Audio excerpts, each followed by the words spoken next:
जय हिंद प्यारे बच्चों, मैं जितेंद्र कुमार पांडे आपका स्वागत करता हूं आपके अपने ही YouTube platform target with Jitendra पर।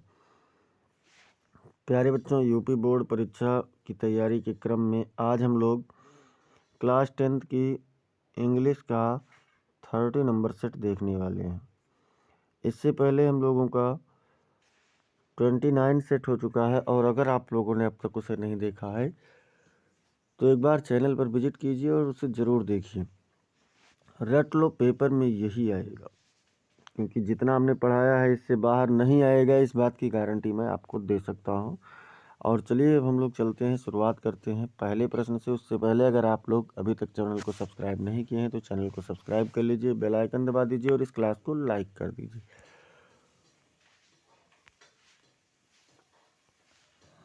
Read the following passage carefully. नीचे दिए गए पैसेज को ध्यानपूर्वक पढ़ो and choose the correct option to answer the questions. और उत्तर देने के लिए दैट फॉलो, उससे संबंधित प्रश्नों का उत्तर देने के लिए सही विकल्प का चयन करो। अब इसमें पैसेज क्या है बच्चों? An old man was distressed, एक बूढ़ा व्यक्ति दुखी था। बिकॉज, क्योंकि हिज सन्स ऑलवेज क्वेरल्ड, उसके बेटे सदैव लड़ते रहते थे। विद वन अनदर, एक दूसरे के साथ। एक बूढ़ा व्यक्ति दुखी था क्योंकि उसके बेटे सदैव एक दूसरे से लड़ते रहते थे। वन डे, एक दिन, he called them to him, उसने उन्हें अपने पास बुलाया। And showed them a bundle of sticks tied together, और उन्हें लाठियों की, या कह सकते हैं लकड़ियों की, एक बंडल एक साथ बंधा हुआ दिखाया। ही आस्क्ड, उसने कहा, if any one of them was strong enough, कि क्या उनमें से कोई पर्याप्त शक्तिशाली था, टू ब्रेक देम, उन्हें तोड़ने के लिए। उसने उनसे मतलब उन्हें कहा कि क्या उनमें से कोई उसे तोड़ने के लिए पर्याप्त शक्तिशाली था। फर्स्ट, पहले, one and then another tried, पहले एक ने फिर उसके बाद में दूसरे ने प्रयास किया। बट दे ऑल फेल्ड, लेकिन वे सभी असफल हो गए। He then untied the bundle, तब उसने उस बंडल को खोल दिया। And told them to break each stick separately, और फिर उन्हें उनमें से प्रत्येक को एक एक छड़ी तोड़ने के लिए, अलग अलग छड़ी तोड़ने के लिए कहा। दिस दे डिड इजली, इसे उन्होंने आसानी से कर लिया। And all the sticks were soon broken into pieces, और सभी छड़ियाँ तुरंत आसानी से तोड़ दी गई, टुकड़ों में तोड़ दी गई। 10, इस प्रकार से he taught them that united they were would be strong, उसने उन्हें सिखाया कि मतलब एकत्रित होकर के एकता में वे शक्तिशाली थे। But disunited they would always be weak, लेकिन डिसयूनाइटेड अर्थात कि अनेकता में उनमें हमेशा क्या होती, वह कमज़ोर ही होते, सदैव कमज़ोर ही हो जाती। अब इसके बाद में इससे संबंधित क्वेश्चन है बच्चों। तो क्वेश्चन क्या कह रहा है, इससे संबंधित क्वेश्चन क्या कह रहा है? पहला क्वेश्चन कह रहा है, an old man was distressed because, एक बूढ़ा व्यक्ति दुखी था क्योंकि। तो एक बूढ़ा व्यक्ति क्यों दुखी था? क्योंकि his sons did not quarrel, उसके बेटे नहीं लड़ते थे। His sons quarrelled with their friends, उसके बेटे अपने मित्रों के साथ लड़ते थे। His sons quarrelled some time with him, उसके बेटे कभी कभी उसके साथ लड़ते थे। His sons always quarrelled, his sons always quarrelled with one another, उसके बेटे सभी एक दूसरे से सदैव लड़ते थे। तो दुखी इसीलिए था बच्चों क्योंकि उसके बेटे एक दूसरे से हमेशा लड़ते रहते थे। डी वाला विकल्प आपका बिल्कुल सही आंसर हो जाएगा। बी नंबर क्या कह रहा है? तो बी नंबर कह रहा है an old man was distressed, एक बूढ़ा व्यक्ति दुखी था। अब इसमें कह रहे हैं इट मीन्स, इसका मतलब था ही वाज, वह था। वह क्या था? यानी कि आपको यहाँ पर डिस्ट्रेस का सिनोनिम बताना, हैप्पी था या फिर सैड था या फिर एंग्री था या फिर मैड था। तो बच्चों हैप्पी नहीं होगा, क्या होगा? सैड का सिनोनिम्स होता है डिस्ट्रेस्ड। सैड मतलब भी दुखी होता है और डिस्ट्रेस्ड का मतलब भी दुखी होता है। इसके बाद में चलते हैं तीसरे क्वेश्चन पर, थर्ड क्वेश्चन पर। थर्ड क्वेश्चन कह रहा है which word in the passage is opposite of weak. Weak, passage में वीक का अपोजिट कौन सा शब्द है? डिस्ट्रेस्ड है या फिर डिसयूनाइटेड है या फिर स्ट्रांग है या फिर क्वेरल्ड है। वीक मतलब कमज़ोर, और पैसेज में कौन सा शब्द लिया गया उसका अपोजिट? तो पहली बात अगर हम देखें तो यहाँ पर कोई भी शब्द ऐसा और नहीं है स्ट्रांग के अतिरिक्त जिसका अर्थ होता है शक्तिशाली, और स्ट्रांग शब्द पैसेज में लिया भी गया है, तो सी वाला विकल्प आपका बिल्कुल सही ऑप्शन हो जाएगा। क्वेश्चन नंबर 4 to 8 के लिए एक निर्देश है, choose the correct option to answer the following. नीचे दिए गए प्रश्नों का उत्तर देने के लिए सही विकल्प का चयन कीजिए। जिसमें क्वेश्चन नंबर 4 क्या कह रहा है? तो क्वेश्चन नंबर 4 कह रहा है कि he wants to dot dot trekking in the Himalayas. अब क्या होगा? यहाँ पर वर्ब का फॉर्म भरना है, तो गोइंग होगा या फिर गोज होगा या गान होगा या गो होगा। तो देखिए बच्चों, इसमें टू के बाद में वर्ब का फॉर्म भरना है, टू के बाद में, और टू के बाद में जब वर्ब का फॉर्म भरना है तो वर्ब का फर्स्ट फॉर्म भरा जाएगा, इसलिए आपका डी वाला विकल्प बिल्कुल सही आंसर हो जाएगा। अगला देखते हैं, तो अगला प्रश्न है क्वेश्चन नंबर 5, कह रहा है if you want to know about new things. यदि तुम नए चीज़ों के बारे में जानना चाहते हो, यू आर तो तुम हो, क्या हो? कॉशियस हो या कॉन्शियस हो या केयरलेस हो या क्यूरियस हो। कॉशियस मतलब होता है चौकन्ना, कॉन्शियस मतलब होता है जागरूक या चैतन्य, केयरलेस मतलब लापरवाह, और क्यूरियस मतलब क्या होता है? उत्सुक।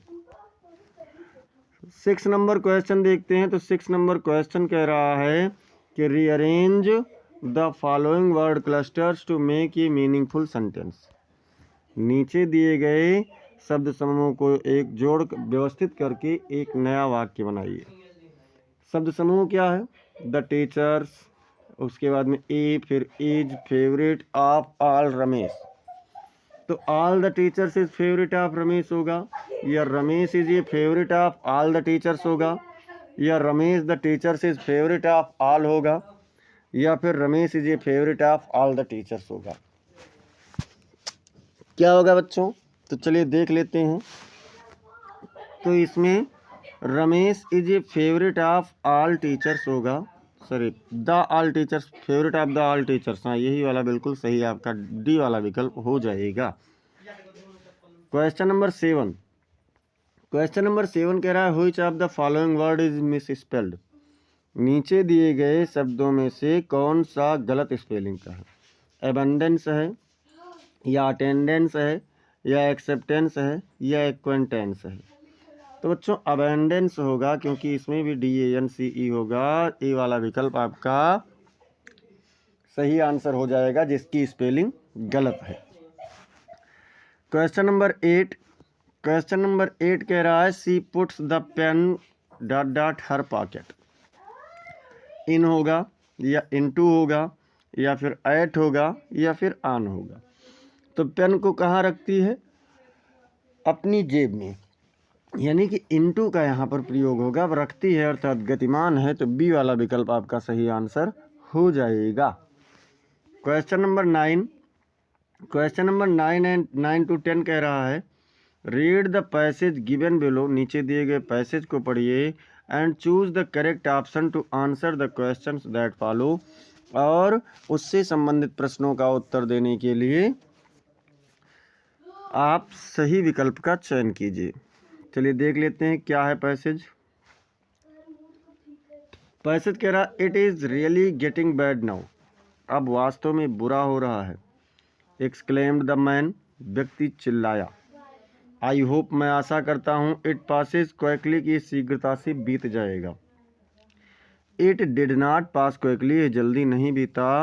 फॉर एन आवर, 1 घंटे तक। The hail rained on the house, ओले घर पर बरसे। द गार्डन, बगीचे में बरसे। द हिल साइड, पहाड़ी पर बरसे। द कॉर्न फील्ड, मक्के के खेत में बरसे। ऑन द होल वैली, संपूर्ण घाटी में बरसे। द फील्ड वॉज वाइट, खेत सफ़ेद था। एज इफ, मानो। कवर्ड विद सल्ट, नमक से ढका हो। नॉट, ये leaf remained on the trees, पेड़ों पर एक पत्ते भी नहीं बचे। The corn was totally destroyed, मक्के की फसल पूरी तरीके से बर्बाद हो गई थी। द फ्लावर्स वीयर गॉन, फूल जा चुके थे। फ्रॉम द प्लांट्स, पौधों से फूल जा चुके थे। Lencho Saul was filled with sadness, Lencho की आत्मा दुख से भर गई थी। अब इसमें क्वेश्चन नंबर 9 कह रहा है it is really getting bad now, अब वास्तव में बुरा हो रहा है, या यह वास्तव में बुरा हो रहा है। इट रिफर्स हेयर टू, यहाँ पर इट किसको बता रहा है? रेन को, या फिर सनलाइट को, या सैंड स्टॉर्म, या हेल स्टॉर्म। तो बच्चों किसे बता रहा है? तो इट बता रहा है हेल स्टॉर्म को। डी वाला विकल्प आपका बिल्कुल सही आंसर हो जाएगा। क्वेश्चन नंबर 10 कह रहा है Lencho hoped it would pass quickly, Lencho आशा करता था कि ये शीघ्र बीत जाएगा। बिकॉज, क्योंकि। लेंचो ऐसा आशा क्यों करता था? The ripe corn would flourish more, जिससे कि मक्के की फसल और अधिक फलेगी फूलेगी। The ripe corn would be destroyed in it, इसमें मक्के की फसल पूरी तरीके से बर्बाद हो जाएगी। द लैंड वाज ओवरफ्लोडेड, ज़मीन पर बहुत अधिक बाढ़ थी। या फिर the house would get down, घर ढह जाएगा। तो बच्चों इससे क्यों आशा करता था? क्योंकि उसकी मक्के की फसल इसमें पूरी तरीके से बर्बाद हो जाती। तो बी वाला विकल्प आपका सही ऑप्शन हो जाएगा। क्वेश्चन नंबर 11 to 13 के लिए निर्देश है choose the correct option to answer the following questions, नीचे दिए गए प्रश्नों का उत्तर देने के लिए सही विकल्प का चयन कीजिए। Which party did Mandela join, Mandela कौन सी पार्टी से जुड़े? इंडियन नेशनल कांग्रेस पार्टी, या फिर अफ्रीकन नेशनल कांग्रेस पार्टी, या फिर नेशनल अफ्रीकन पार्टी, या फिर he did not join any party. मतलब मंडेला कौन सी पार्टी से जुड़े? क्या तो मंडेला जो जुड़े थे वो एएनसी यानी कि अफ्रीकन नेशनल कांग्रेस पार्टी से जुड़े थे। बी वाला विकल्प आपका बिल्कुल सही ऑप्शन हो जाएगा। क्वेश्चन नंबर 12 कह रहा है was Rajveer A fan of detective stories, क्या राजवीर जासूसी भरी किताबों का एक मित्र था, शौकीन था? तो यस होगा, या मे बी होगा, या नो होगा, या डोंट नो। तो बच्चों उसमें सीधे सीधे कहा गया है कि राजवीर वाज आल्सो ये फैन ऑफ डिटेक्टिव स्टोरीज, यानी कि एस होगा, सही वाला ऑप्शन आपका बिल्कुल हो जाएगा। क्वेश्चन नंबर 13 आप लोगों से कह रहा है what moved Siddhartha to seek out enlightenment, मतलब सिद्धार्थ को प्रकाश की खोज के लिए किसने प्रेरित किया? ए सिक मैन, मतलब एक बीमार व्यक्ति ने। एन एज्ड मैन, मतलब एक बूढ़े व्यक्ति ने। ए मॉन्क बेगिंग, भीख मांगते एक सन्यासी ने। या ऑल ऑफ द एबव, यानी इन सभी ने। तो किसने किया था बच्चों? ऑल ऑफ द एबव, यानी सभी ने उन्हें प्रेरित किया था। क्वेश्चन नंबर आपका है 14 नंबर क्या कह रहा है? 14 एंड 15 के लिए निर्देश है, और निर्देश में कहा जा रहा है read the given extract and choose the correct option to answer the following question, नीचे दिए गए अंश को पढ़ो और उनका उत्तर देने के लिए सही विकल्प का चयन करो। द वे ए क्रो, रास्ते में एक कौवे ने सूक डाउन ऑन मी, मेरे ऊपर झकझोर कर गिराया। द डस्ट ऑफ स्नो, यानी बर्फ के कण। फ्रॉम ए हेमलॉक ट्री, एक धतूरे के पेड़ से। अब इसमें कह रहे हैं who was sitting in the tree, पेड़ों में कौन बैठा हुआ था? ए पीकॉक, मतलब एक मोर, या फिर ए पीजन, एक कबूतर, या ए स्पैरो, एक गौरैया, या फिर ए क्रो, यानी एक कौवा। तो कौन बैठा था बच्चों? कमेंट में आप लोग जवाब देते रहिए। एक क्रो, यानी एक कौवा बैठा हुआ था। क्वेश्चन नंबर 15 कह रहा है where was the poet standing, कभी कहाँ खड़ा हुआ था? अंडर ये पीपल ट्री, या फिर अंडर ये मैंगो ट्री, या अंडर ये हेमलॉक ट्री, या फिर अंडर ये बैनियान ट्री। तो कहाँ खड़ा था बच्चों? तो अंडर ये हेमलॉक ट्री, सी वाला विकल्प आपका सही। के लिए फिर से निर्देश है और कह रहा है choose the correct option to answer the following questions, नीचे दिए गए प्रश्नों का उत्तर देने के लिए सही विकल्प का चयन कीजिए। जिसमें से क्या कह रहा है, for how many days was Tricki given no food, कितने दिनों तक ट्रिकी को कोई भी भोजन नहीं दिया गया था। 1 डे यानी 1 दिन, या फिर 2 डेज यानी 2 दिन, या फिर 4 डेज यानी कि 4 दिन तक, या 6 डेज अर्थात 6 दिन तक। बात हो रही है मिस्टर हेरियट के चिकित्सालय पर कितने दिन तक नहीं दिया गया था, तो वहाँ पर ट्रिकी को 2 दिनों तक कोई भोजन नहीं दिया। ट्रिकी वाले पार्ट का क्वेश्चन है। क्वेश्चन नंबर 17 कह रहा है, who was thief in the story, कहानी में चोर कौन था, हरी सिंह या अनिल या मंगल पांडे या फिर सुरेश। तो कौन था बच्चों, तो उसमें हरी सिंह थी। ये आप लोगों की थीफ्स स्टोरी दूसरे वाले लेसन की कहानी है। और क्वेश्चन नंबर 18 कह रहा है, who was the midnight visitor of the story, the midnight visitor, the midnight visitor कहानी का मध्यरात्रि का आगंतुक कौन था, आसिबल था या फिर फाउलर था या फिर मैक्स या रॉबर्ट। तो बच्चों रात में मध्यरात्रि के समय कौन आया हुआ था, तो उस समय आया हुआ था मैक्स, तो इसलिए मैक्स आपका सही ऑप्शन हो जाएगा सी वाला विकल्प। क्वेश्चन नंबर 19 कह रहा है, वेयर वाज एवराइट बॉर्न इन, एवराइट कहाँ पैदा हुआ था, लिवरपूल में या फिर लंदन में या रीडिंग में या ऑक्सफोर्ड में। तो एवराइट कहाँ पैदा हुआ था, एवराइट पैदा हुआ था रीडिंग में। कहाँ पर, रीडिंग में। सी वाला विकल्प आपका बिल्कुल सही आंसर हो जाएगा। क्वेश्चन नंबर 20 नंबर कह रहा है, माटिल्डा ऑलवेज रिमेंड, माटिल्डा सदैव रहती थी। कैसे रहती थी, अनहैप्पी या फिर हैप्पी या फिर डिलाइटेड या फिर कॉन्टेंटेड। माटिल्डा कैसी रहती थी बच्चों, तो माटिल्डा, अगला प्रश्न के यहाँ सेक्शन बी शुरू होता है जो कि रिटर्न होता है। इसमें कह रहा है, read the following passage and answer the questions that follow, नीचे दिए गए पैसेज को पढ़िए और उससे संबंधित प्रश्नों का उत्तर दीजिए। जिसमें क्या है, लॉन्ग लॉन्ग एगो, बहुत लंबे समय पहले, there was a king in Greece, यूनान में एक राजा था। ही हैड 3 लवली डाटर्स, उसके पास 3 प्यारी पुत्रियां थी। The first daughter was very beautiful, पहली पुत्री बहुत सुंदर थी। The second daughter was more beautiful then the first, और दूसरी पुत्री पहले से अधिक सुंदर थी। But the third was the fairest of all, लेकिन तीसरी पुत्री सबसे अधिक सुंदर थी। She was the most beautiful girl in the world, वह विश्व में सबसे अधिक सुंदर लड़की थी। हर नेम वाज साइकी, उसका नाम साइकी था। Venus the great goddess of the Greeks, मतलब यूनानियों की सबसे महान देवी Venus was angry with her, उससे नाराज थी क्योंकि वो सबसे अधिक सुंदर थी। तो जो देवी थी वीनस देवी, वो उससे नाराज थी। और केवल नाराज ही नहीं थी भैया, तो फिर क्या था, she was jealous of her beauty, वो उसकी सुंदरता से ईर्ष्या करती थी। She called Psyche of her palace, उन्होंने साइके को अपने महल में बुलाया। एंड आस्क्ड हर, और उससे पूछा, हाउ ओल्ड आर यू, तुम कितने वर्ष की हो। साइके आंसर्ड, साइके ने उत्तर दिया, ग्रेट गॉडेस यानी महान देवी, आई एम 19, मैं 19 वर्ष की हूँ। वीनस लाफ्ड, वीनस हंसी, एंड सेड, और कहा, वीनस हंसी और कहा, यू आर यंग, तुम युवती हो, बट नॉट ब्यूटीफुल, लेकिन सुंदर नहीं हो। यू आर अगली, तुम भद्दी हो। नोबडी विल मैरी यू, तुमसे कोई भी शादी नहीं करेगा। Psyche wept and prayed, Psyche रोई और निवेदन किया, keep me as your servant please, कृपया मुझे अपनी दासी के रूप में रखिए। I will serve you well, मैं आपकी अच्छे से सेवा करूंगी। I will do everything for you, मैं आपके लिए प्रत्येक चीज़ें करूंगी। अब इसमें जो फर्स्ट वाला क्वेश्चन पूछ रहा है वो कह रहा है, how many daughters did the king of Greece have, यूनान के राजा के पास कितनी पुत्रियां थीं। तो कितनी थी भैया, the king of Greece had 3 daughters, यूनान के राजा के पास 3 पुत्रियां थीं। अगला कह रहा है, who was the fairest of all, सबसे सुंदर कौन थी। तो the third daughter was the fairest of all, भैया तीसरी लड़की सबसे अधिक सुंदर थी। देखिए पहली सुंदर थी, दूसरी जो थी वो पहली से अधिक सुंदर थी, और तीसरी जो थी वो सबसे अधिक सुंदर थी।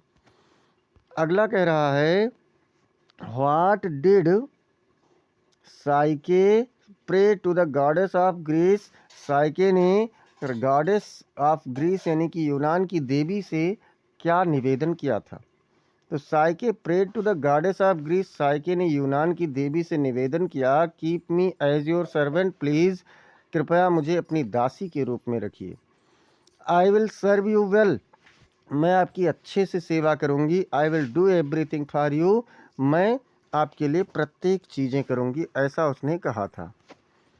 अगला कह रहा है which word in the passage means unattractive, passage में अनाकर्षक का अर्थ कौन सा शब्द लिया गया है? तो कौन सा शब्द लिया गया है बच्चों? अगली लिया गया है। क्या लिया गया है? अगली। चलते हैं अगले प्रश्न पर। और अगला प्रश्न आपका कह रहा है write a letter to your friend inviting him to attend the marriage party of your elder brother, अपने बड़े भाई की शादी में आमंत्रित करने के लिए अपने मित्र को एक पत्र लिखिए। तो चलो लिख देते हैं। मित्र को लिखना है, इसलिए यहाँ पर इनफॉर्मल लेटर लिखा जाएगा B125,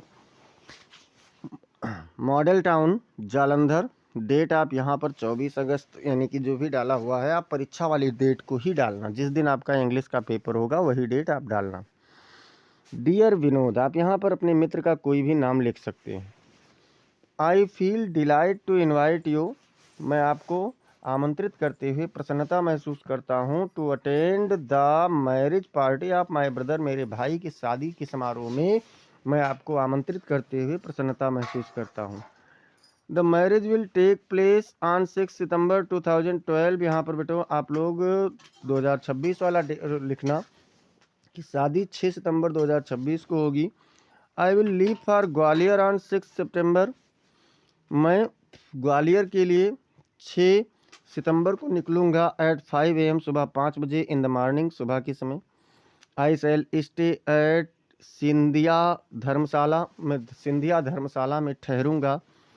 A few other friends will also attend it, कुछ अन्य मित्र भी इसमें आएंगे। We shall have a jolly good time, हमारे पास एक प्रसन्नतापूर्ण अच्छा समय होगा बिताने के लिए। टू स्पेंड मतलब बिताने के लिए। We plan to visit Gwalior palace and other places as well, हम सभी ग्वालियर पैलेस यानी ग्वालियर महल में जाने के लिए और अन्य स्थानों पर जाने के लिए योजना बनाए हैं। We shall come back on 7th, हम 7 तारीख को आ जाएंगे इंस्टेंट इन द मॉर्निंग, सुबह सुबह ही। I request you to come here early, मैं यहाँ पर आपके पहले आने का निवेदन करता हूँ। We shall be having a good time, हमारे पास एक अच्छा समय होगा। डू लेट मी नो, कृपया मुझे अवगत कराइए। About the time and date of your arrival, अपने आने के समय और तिथि के बारे में कृपया मुझे अवगत कराइए। Convey my regards to uncle and aunt, चाचा चाची को मेरा प्रणाम कहना। विद बेस्ट विशेज, शुभकामनाओं के साथ। योर फैथफुली, आपका वफादार XXX, यहाँ पर आपको अपना नाम नहीं लिखना है, अथवा मान लीजिए आप उसे नहीं कर पा रहे हैं तो आप इसे कर देना भैया। और इसमें क्या कह रहा है, write an application to the principal of your college, अपने प्रधानाचार्य, अपने कॉलेज के प्रधानाचार्य जी को एक प्रार्थना पत्र लिखिए। Requesting him to grant you a week leave, आप उनसे एक सप्ताह की छुट्टी मांगते हुए निवेदन करते हुए एक पत्र लिखिए। As your father is hospitalised, क्योंकि आपके पिताजी अस्पताल में हैं। चलिए इसे भी लिख देते हैं, हालांकि आपको बोर्ड पेपर में केवल एक लिखना है। टू द प्रिंसिपल, सेवा में श्रीमान प्रधानाचार्य महोदय, RUD inter college Itiyatho Gonda. Sir, श्रीमान ji, most respectfully I beg to say, सर्वाधिक सम्मान पूर्वक मैं कहता हूँ, that my father has been suffering from fever since last 3 days, कि मेरे पिताजी पिछले 3 दिनों से बुखार से पीड़ित हैं। And the doctor suggested to take him rest for 1 week, और डॉक्टर ने उन्हें एक सप्ताह का आराम करने का सुझाव दिया है। There is no one to take care him in the house, घर में उनकी देखभाल करने वाला इस समय कोई नहीं है। So I am unable to attend the classes, इसलिए मैं कक्षाएं में उपस्थित रहने के लिए असमर्थ हूँ। I therefore request you to grant me leave of absence, इसलिए मुझे आप अनुपस्थित रहने के लिए छुट्टी प्रदान करने का निवेदन करता हूँ आपसे। फ्रॉम 21 सितंबर 2025 टू 27 सितंबर 2025। यहाँ पर देखिए डेट आप अग्रिम डेट ही डालेंगे, जो बीता हुआ डेट है वो बिल्कुल भी मत डालना। क्योंकि ये मैं आपको एक प्रारूप दिखा रहा हूँ, इसलिए मैं यहाँ पर कोई भी डेट ले लूँ उससे कोई फ़र्क नहीं पड़ता है, लेकिन आप परीक्षा में आने वाली तिथियों को ही डालना। I shall be highly obliged to your act of kindness, मैं आपकी इस दयालुतापूर्ण कार्य का आभारी रहूँगा। डेट आप यहाँ पर डाल देंगे और योर ओबिडेंटली एक्स, यहाँ नाम नहीं लिखना है, क्लास 10th आप लिख देंगे, कोई दिक्कत नहीं। क्वेश्चन नंबर 3 कह रहा है write a report on a flood scene, एक बाढ़ दृश्य का आप लोग बाढ़ दृश्य पर रिपोर्ट लिखिए इन अबाउट 80 to 100 वर्ड्स, 80 से 100 शब्दों में। हिंट्स में क्या है, प्लेस एंड सीन मतलब स्थान होना चाहिए, दृश्य होना चाहिए, loss of property and human life, मानव जीवन और संपत्ति की हानियाँ इफ एनी यदि कोई हुई हो, मिजरी संकट, रिलीफ वर्क राहत कार्य, योर ओपिनियन और आपका विचार। तो चलिए देख लेते हैं भैया फ्लूड सीन। फ्लूड सीन का रिपोर्ट है, ए डिवेस्टिंग फ्लूड हिट अवर टाउन, एक बर्बादीपूर्ण बाढ़ ने हमारे शहर में आई। कॉजिंग वाइड स्प्रेड डिस्ट्रक्शन, जिसमें बहुत विस्तृत बर्बादी एंड कोज और शोर शराबा का कारण बनी। The overflowing river submerged homes, बढ़ी हुई नदी घरों में मिल गई, रोड सड़कों पर मिल गई, एंड फील्ड्स और खेतों में मिल गई, resulting in significant loss of property and human life, जो मानव जीवन और संपत्ति के बारे में एक महत्वपूर्ण परिणाम बना, कह सकते हैं उसके हानि का परिणाम बना। Thousands were left stranded struggling to access basic necessities, हजारों लोग आधारभूत आवश्यकताओं के लिए संघर्ष करते हुए खड़े मिले, अर्थात संघर्ष में पड़ गए। द अफेक्टेड पीपुल मतलब प्रभावित लोग, फेस्ड इमेंस मिजरीज, तात्कालिक संकटों का उन्होंने सामना किया, with many losing their loved ones and livelihoods, जिसमें से कई से उनके जो प्रिय लोग थे और जीविकाएं थी वे सभी बर्बाद हो चुके थे। Relief teams and local authorities worked tirelessly to rescue those who trapped and provide aid, जो राहत टीम थी और वहाँ पर उपस्थित मतलब लोकल अधिकारियों ने बिना थके हुए फंसे हुए लोगों को बचाने का प्रयास किया और कार्य किया और साथ ही साथ उन्हें सहायता प्रदान की। The scene was heart wrenching, ये दृश्य दिल को दहलाने वाले था।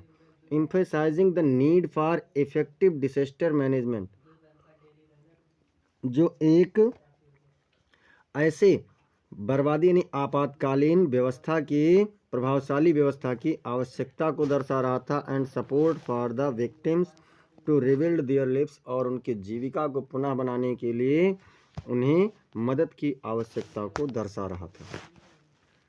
अथवा मान लो आप इसे नहीं कर पा रहे हैं तो अथवा वाले को कर देना। अथवा वाला क्या कह रहा है बच्चों, तो अथवा वाला कह रहा है look at the clues given below, नीचे दिए गए संकेतों को देखो। टेकिंग क्लूज फ्रॉम देम, उनसे संकेत लेते हुए right an article on a public library, एक सार्वजनिक पुस्तकालय पर आपको एक आर्टिकल लिखना है इन अबाउट 80 to 100 वर्ड्स, 100 से 80 शब्दों में, जिसमें क्या है डिफरेंट सेक्शंस, विभिन्न भाग। Its name and where situated, इसका नाम और इसका स्थान कहाँ था। ए पब्लिक लाइब्रेरी, सार्वजनिक पुस्तकालय। स्टॉक ऑफ बुक्स, किताबों की संग्रह। Your opinion about it's improvement, इसके सुधार के लिए आपके विचार। और इट्स यूजफुलनेस, इसकी उपयोगिता। सभी लोग क्लास को शेयर कर दीजिए अपने मित्रों के पास। इस समय बहुत कम बच्चे जुड़ रहे हैं तो थोड़ा सा मज़ा कम आ रहा है, ज़्यादा से ज़्यादा लोग जुड़िए तभी मज़ा आएगा।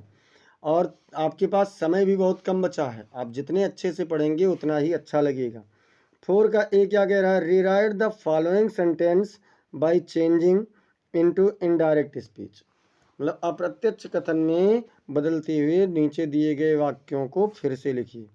Ramu said to his friend, Ramu ने अपने मित्र से कहा the sun sets in the west, सूर्य पश्चिम में अस्त होता है। तो भैया क्या बताया, Ramu told his friend, Ramu ने अपने मित्र को बताया दैट कि अब सूर्य पश्चिम में अस्त होता है, ये सार्वभौमिक सत्य है, इसमें कोई परिवर्तन होना नहीं है। तो क्या करेंगे, the sun sets in the west, मतलब सूर्य पश्चिम में अस्त होता है। बी नंबर पर क्या कह रहा है, तो बी वाला कह रहा है change the following into passive voice, नीचे दिए गए वाक्य को पैसिव वॉइस में बदलिए। He took his son to the hospital, वह अपने बेटे को अस्पताल में ले गया। फिर क्या है, his son was taken by him, अब देखो यहाँ पर ऑब्जेक्ट क्या है, तो हिज सन है, इसको पहले लाओ हिज सन, फिर वाज हो जाएगा क्योंकि ये टुक है पास्ट इंडेफिनिट में, तो वाज टेकन हो जाएगा, फिर बाई लगा करके हिम और टू द। सी नंबर कह रहा है पंक्चुएट द फॉलोइंग, मतलब आपको इसमें से पंक्चुएशन करना है, अर्थात कहाँ पर कौन से चिन्ह का प्रयोग करना है, कैपिटल लेटर्स का प्रयोग कहाँ पर करना है, इस बात को बताना है। Rita said to Rina will you not be think to see Sheela, अब इसमें क्या करेगा, क्या करना है, तो देखिए रीता प्रॉपर नाउन है, कैपिटल लेटर कर दीजिए, रीना भी प्रॉपर नाउन है, इसका भी कैपिटल लेटर कर दीजिए, फर्स्ट लेटर, कामा लगाइए, इन्वर्टेड कामा लगाइए, उसके बाद में विल का डब्लू कैपिटल लेटर में कर दीजिए, शीला का यस कैपिटल लेटर में, और अंत में बच्चों प्रश्नवाचक चिन्ह लगा करके तब इन्वर्टेड कामा बंद करना मिसप्रिंट हुआ है, आप इतना समझ सकते हैं। अब हम लोग चलते हैं अगले क्वेश्चन पर। डी नंबर कह रहा है translate the following into English, नीचे दिए गए वाक्य को अंग्रेजी में अनुवाद करो। मानव और शरीर में निसंबंध है, मतलब the mind and body are interconnected, मतलब मन और शरीर आंतरिक रूप से संबंधित है। स्वस्थ शरीर में स्वस्थ मन रहता है, तो a healthy body houses a healthy mind, और विद्यार्थियों को अपने स्वास्थ्य का ध्यान रखना चाहिए। Students should take care of their health, तभी वह ध्यानपूर्वक अध्ययन कर सकते हैं। Only then they can study attentive. 25 से पहले सभी लोग लाइक शेयर करते रहिए बच्चों, बार बार ना कहना पड़े, आप लोग ज़्यादा से ज़्यादा इसे लाइक और शेयर करते रहिए।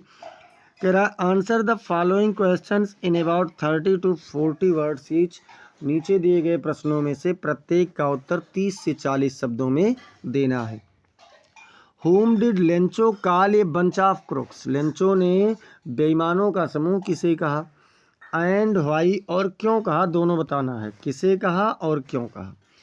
तो भैया Lencho called the post office employees a bunch of crooks, Lencho ने डाक विभाग के कर्मचारियों को बेईमानों का एक समूह कहा, बिकॉज क्योंकि they couldn't fulfil his request for money, क्योंकि वे रुपये के लिए उसके निवेदन को पूरा नहीं कर सकते थे। एंड ही बिलीव्ड और वह विश्वास करता था, दे वेयर डिसऑनेस्ट कि वे बेईमान थे। थिंकिंग सोचते हुए, दे केप्ट द मनी कि वे रुपए रख लिए थे। He had asked for in his letter to God, जो उसने अपने भगवान के पत्र में मांगा था, उसमें से उन लोगों ने उसके रुपयों को चुरा लिया था। अथवा मान लो आप इसे नहीं कर पा रहे तो आप इसे कर लेना। आंसर आर में क्या कह रहा है, why did Anne Frank maintain a diary, any Frank ने एक डायरी क्यों बनाया, तो Anne Frank maintain a diary, any Frank ने एक डायरी बनाया टू एक्सप्रेस हर फीलिंग्स, अपनी भावनाओं को प्रकट करने के लिए, थॉट्स मतलब विचारों को, एंड एक्सपीरियंस और अनुभव करने के लिए, while hiding with her family during world war second, WW second मतलब world war second.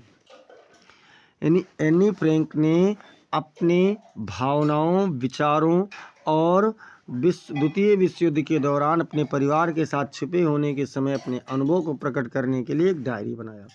C named it kitty, उसने इसका नाम किटी रखा। And wrote letters to it, और इसमें पत्रों को लिखा।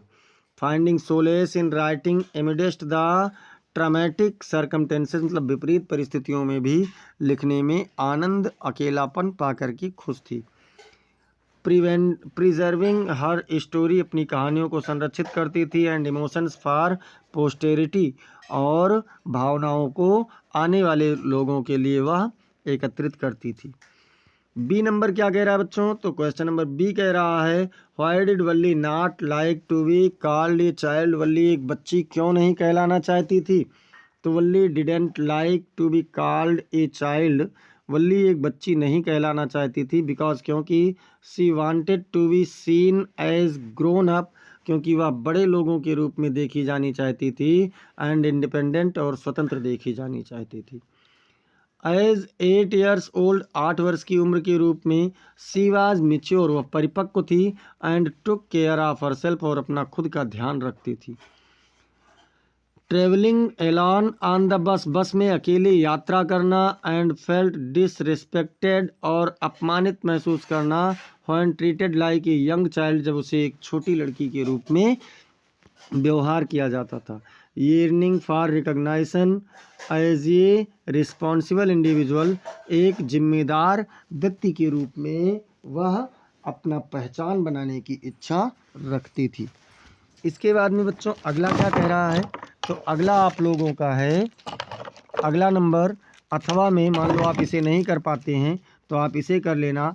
इन मंडेलाज ओपिनियन, मंडेला के विचारों से, what is the greatest wealth of a nation, एक राष्ट्र की सबसे बड़ी संपत्ति क्या है। मंडेला के अनुसार एक देश की सबसे बड़ी संपत्ति, सबसे बड़ा धन क्या है, तो इन मंडेलाज ओपिनियन, मंडेला के विचारों में, the greatest wealth of a nation is it's people, एक देश की सबसे बड़ी संपत्ति इसके लोग हैं। एम्फेसाइजिंग, ये दृढ़ता प्रकट करते हुए, that the true strength and prosperity, की सच्ची शक्ति और संपन्नता ऑफ ये कंट्री, मतलब एक देश का, लाई इन द गुडनेस, मतलब अच्छाइयों में होती है, स्किल्स कुशलताओं में होती है, and unity of its citizen, और इसके नागरिकों की एकता में होती है, rather than just the natural resources, ठीक उसी प्रकार की अपेक्षा के अनुसार जैसा कि प्राकृतिक संसाधन, और मटेरियल वेल्थ, या फिर जो पदार्थिक संपत्ति है उससे अपेक्षाकृत बेहतर होता है। क्वेश्चन नंबर 26 कह रहा है बच्चों, 26 नंबर में है कि answer any one of the following in about 60 words, नीचे दिए गए किसी भी प्रश्नों में से किसी भी एक का आपको 60 शब्दों में उत्तर देना है। व्हाई वाज किसा गौतमी सैड, किसा गौतमी दुखी क्यों थी। What lesson did she learn in the end, अंत में उसने कौन सा अध्याय सीखा। तो चलिए देख लेते हैं भैया। किसा गौतमी वाज सैड, किसा गौतमी दुखी थी, because her only son had died, क्योंकि उसका इकलौता बेटा मर गया था। And she was grief stricken, और वह दुख से जकड़ी हुई थी। She sought a cure from Buddha, उसने बुद्ध से उपचार खोजा। Who asked her to fetch a mustard seed from a house, जिन्होंने उससे एक मुट्ठी सरसों के दाने एक ऐसे घर से मांगे, अनटच्ड बाय डेथ, जहाँ पर मृत्यु ने कभी स्पर्श ना किया हो। सी कुडेंट फाइंड वन, वह कभी भी एक घर नहीं पा सकी। रियलाइजिंग, ये जानते हो डेथ इज़ यूनिवर्सल, की ये मृत्यु ब्रह्मांड में सार्वभौमिक सत्य है। बुद्धा टॉट हर, बुद्ध ने उसे सिखाया, दैट सारो इज़ इनविटेबल, कि दुख अभिन्न है, एंड एक्सेप्टिंग लॉस इज की टू ओवरकमिंग ग्रीफ, और दुख को जीतने का एक सबसे अच्छा तरीका क्या है, उसके हानि को स्वीकार करना। She learn to cope with her loss and find peace, उसने अपने हानि के साथ, हानि को साथ मतलब सहयोग करना सीख लिया, रहना सीख लिया, और शांति को प्राप्त करने का तरीका सीख लिया। मान लो आप उसे नहीं कर पा रहे हैं तो इसे कर लेना। How did the bus conductor receive Valli, bus conductor ने वल्ली का स्वागत कैसे किया। तो भैया कैसे किया, the bus conductor received Valli, bus conductor ने वल्ली का स्वागत किया, विद ए स्माइल, एक मुस्कान के साथ। Treating her like an adult, उसका एक वयस्क के रूप में व्यवहार करते हुए। He was friendly and courteous, वह मित्रवत और विनम्र था। कलेक्टिंग हर फेयर, उसके किराए को इकट्ठा करते हुए। एंड गिविंग हर ये प्रॉपर सीट, और उसे एक अच्छी सीट बैठने के लिए उचित सीट भी दिया। ही इवन इंगेज्ड इन ए लाइट हार्टेड कन्वर्जेशन, और थोड़ी बहुत हल्की फुल्की बातचीत में भी सम्मिलित रहा। आस्किंग, पूछते हुए। If she was travelling alone, की क्या वो अकेली यात्रा कर रही थी। Showing no surprise at her solo journey, उसके अकेली यात्रा पर कोई भी आश्चर्य ना दिखाते हुए। हिज वार्म डिमेनर मेड वल्ली फील कंफर्टेबल, उसके इस गर्मजोशीपूर्ण व्यवहार ने वल्ली को और अधिक आरामदायक एंड रिस्पेक्टेड और सम्मानित महसूस कराया। एक्नॉलेजिंग हर इंडिपेंडेंस, उसके 7 कह रहा है, 27 नंबर क्या कह रहा है बच्चों? What type of life does Amanda wish for, Amanda किस प्रकार के जीवन की इच्छा करती है? एक्सप्लेन गिविंग एन एग्जाम्पल, एक उदाहरण देते हुए इसकी व्याख्या कीजिए। तो भैया Amanda wishes for a life of freedom, Amanda स्वतंत्रता की एक जीवन जीने की इच्छा करती है, एंड फैंटेसी और कल्पना की जीवन जीने की इच्छा करती है। Away from the constraints of her reality, अपनी वास्तविकता के विरोधों से काफ़ी दूर जा कर के। फॉर एग्जाम्पल, उदाहरण के लिए, she dreams of being a mermaid, वह एक जलपरी होने की कल्पना करती है। Living in a peaceful emerald sea, जो एक शांत हरे समुद्र में रहने की सोचती है। Where she can drift blissfully, जहाँ वह प्रसन्नतापूर्वक विचरण कर सकती है। Away from the nagging and restrictions of her everyday life, अपने जीवन के प्रत्येक दिन की टोका टाकी और बाद प्रतिबंध के जीवन से वह दूर होकर के रहना चाहती है। अथवा मान लो आप इसे नहीं कर पा रहे हैं तो अथवा में और में आप लोग कर लेना, right 4 lines of any poem, किसी भी कविता का आप 4 लाइन लिख देना, प्रेस्क्राइब्ड इन योर सिलेबस, जो आपके सिलेबस में होना चाहिए। लेकिन कंडीशन है, do not copy the lines given in the question paper, प्रश्न पत्र में दिए हुए पंक्तियों को आप बिल्कुल भी कॉपी नहीं करेंगे। अब क्वेश्चन नंबर 28 से पहले एक बार सभी लोग क्लास को जोरदार तरीके से लाइक और शेयर करते रहिए। अगर सब्सक्राइब नहीं है अभी तक चैनल तो सब्सक्राइब भी कर लीजिए। Right the central idea of any one of the following poems, नीचे दिए गए कविता में से किसी एक के केंद्रीय भाव लिखिए इन अबाउट 40 to 50 वर्ड, 40 से 50 शब्दों में। डस्ट ऑफ स्नो है, द ट्रीज है, और the tale of custard the dragon है। तो चलिए हम लोग देखते हैं the tale of custard the dragon, ये पोएम है और इसकी हम लोग सेंट्रल आइडिया देखते हैं। The tale of custard the dragon, custard the dragon की कथा, इज दैट मतलब है कि, शुड नॉट जज others based on their appearance और बिहेवियर, कि किसी दूसरों को उनके शारीरिक संरचना या व्यवहार से कभी भी निर्णय नहीं लेना चाहिए। As everyone has their own unique strength, क्योंकि प्रत्येक व्यक्ति के पास अपनी खुद की विशेष क्षमता होती है, अद्भुत क्षमता होती है, एंड वीकनेस और कमजोरी भी होती है। And even the most unlikely person or creature can prove to be brave, और यहाँ तक कि सबसे असामान्य या असाधारण व्यक्ति या जीव भी अपने आप को बहादुर सिद्ध कर सकता है, एंड हीरोइक और नायकीय सिद्ध कर सकता है। When the situation demands it, जब स्थिति लाइन कह रहा है, answer any one of the following in about 30 to 40 words, किसी भी एक कविता का 30 से 40 शब्दों में आप लोगों को आंसर देना है, और साथ ही साथ शेयर भी करते रहना है, लाइक भी करते रहना है, सब्सक्राइब नहीं है तो सब्सक्राइब भी करते रहना है। How did the doctor cure tricky, doctor ने ट्रिकी का उपचार कैसे किया? तो doctor James Harriet cured tricky by putting him on A strict diet, doctor James Harriet ने ट्रिकी को एक कठोर भोजन की नियमावली पर रखकर उसका उपचार किया। विद होल्डिंग फूड, उसके भोजन को रोक करके, and providing plenty of exercise and fresh air, और ताज़ी हवा और पर्याप्त मात्रा में व्यायाम दे करके उसको उपचार किया। एज ट्रिकी रिकवर्ड, जब ट्रिकी में सुधार हो गया, the doctor gradually introduced a balance diet, तो डॉक्टर ने पूरी तरीके से उसे एक संतुलित आहार दिया। Helping tricky regain health and vitality, tricky के स्वास्थ्य और उसके महत्व को पुनः वापस पाने में, प्रोवाइडिंग दैट समटाइम्स, ये प्रदान करते हैं कि कभी कभी less treatment is more effective, मतलब हल्का फुल्का उपचार ज़्यादा प्रभावशाली होता है देन एक्सेसिव मेडिकेशन, मतलब अत्यधिक दवाओं की अपेक्षा। अब इसके बाद में बी नंबर क्या कह रहा है? बी नंबर कह रहा है बच्चों, why was Bholi's father worried about her, भोली के पिता उसके बारे में चिंतित क्यों थे? तो भैया Bholi's father Ramlal was worried about her, भोली के पिता रामलाल उसके बारे में चिंतित थे, बिकॉज क्योंकि शी वॉज कंसिडर्ड अनएट्रैक्टिव, उसे अनाकर्षक मानी जाती थी, एंड सिंपल माइंडेड और साधारण दिमाग वाली मानी जाती थी, due to her physical appearance and stammering speech, अपनी शारीरिक बनावट और हकलाने वाली भाषा के कारण।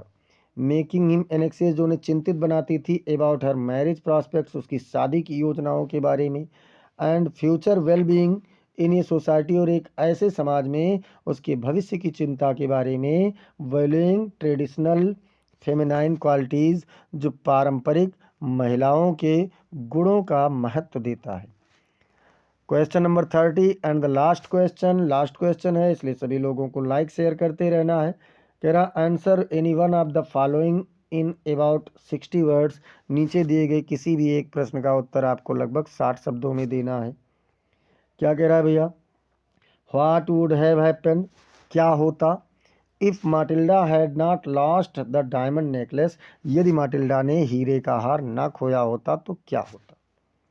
तो भैया if Matilda had not lost the diamond necklace, यदि माटिल्डा ने हीरे का हार ना खोया होता, she and her husband would have continued living a comfortable, तो वह और उसके पति एक आरामदायक तरीके से, एल्वियट मॉडेस्ट, मतलब पर्याप्त विनम्रता के जीवन को या सभ्यता के जीवन को जीने में जारी रखते, निरंतर जारी रखते। They might have enjoyed the social status, वह सामाजिक स्थिति एंड पार्टीज और समारोहों का आनंद भी ले सकते थे, but it is likely Matilda's desire, लेकिन ये माटिल्डा की इच्छा थी, फॉर लग्जरी एंड वेल्थ, मतलब विलासिता, सुख, वैभव और धन की, would have persisted possibly leading to further discontent, मतलब जो संभवतः उसे एक अत्यधिक संतुष्टि की ओर ले जाती थी, ले गई, and struggles to maintain appearance, और अपनी शारीरिक संरचना को बनाए रखने के लिए भी उन्हें संघर्ष करना पड़ा। Altering their life trajectory in unforeseen ways, मतलब अप्रत्याशित तरीकों से उन्हें अपने जीवन जीने का तरीका परिवर्तित करना पड़ा। परहैप्स, शायद, leading to a greater happiness और डीपर ट्रबल्स, शायद वह उसे अत्यधिक खुशी की ओर या फिर गहरे दुखों की ओर, परेशानियों की ओर जा सकते थे। अब इसमें बी नंबर कह रहा है, why did the thief become a friend to Anil, मतलब चोर अनिल का एक मित्र क्यों बना। तो the thief Hari Singh became a friend to Anil, Hari Singh चोर अनिल का एक मित्र बना, बिकॉज क्योंकि Anil showed him kindness, Anil and trust, Anil दया और भरोसा दिखाता था। Offering him shelter and food, उसे भोजन और आवास प्रदान करता था, विदाउट जजमेंट, बिना किसी निर्णय के। अनिल्स सिंपल जेनरसिटी, अनिल की साधारण उदारता, and lack of exploitation touched Hari, और मतलब कह सकते हैं धोखे की या बर्बादी की कमी के कारण उसने हरी को स्पर्श किया। Awakening a sense of human connection, एक मानवीय लगाव के समझ को उसके अंदर विकसित कर दिया। हरीज इंटेंशन चेंज, हरी की विचारधाराएं बदल गई, and he began to see Anil as a friend, और वह अनिल को एक मित्र के रूप में देखने लगा, नॉट ए टारगेट, एक लक्ष्य के रूप में नहीं। Leading to a genuine bond, एक साधारण शर्त लगाओ, एंड हरीज ट्रांसफॉर्मेशन, और हरी के रूपांतरण को बढ़ाते हुए, as he started to value relationships over material gain, वह पदार्थों को पाने की अपेक्षा जिससे उसने रिश्तों को महत्व देना सीख लिया था। इस प्रकार से बच्चों आज हम लोगों ने इस मॉडल पेपर को कवर किया। ऐसे ही समस्त मॉडल पेपर को पाने के लिए आप लोग चैनल को ज़रूर सब्सक्राइब कीजिए, क्लास को आप लोग लाइक कर दिया कीजिए, इसे आप अपने मित्रों के पास में शेयर भी करते रहिए, और कमेंट सेक्शन में ज़रूर बताइए कि आपको क्लास कैसी लगी। अगर कोई भी क्वेश्चन है तो आप उसे बताइए, कोई क्वेश्चन पेपर है तो उसे भी आप लोग कमेंट सेक्शन में या टेलीग्राम के माध्यम से ज़रूर भेज सकते हैं। साथ ही साथ आप लोगों को बता दें, कल शाम 7 बजे से संभवतः आप लोगों का एसएसटी का क्लास चलेगा, SST का क्लास आप लोगों का रहेगा शाम 7 बजे। जुड़ना ना भूलें। मिलते हैं फिर अगली क्लास में, तब तक के लिए जय हिंद जय भारत।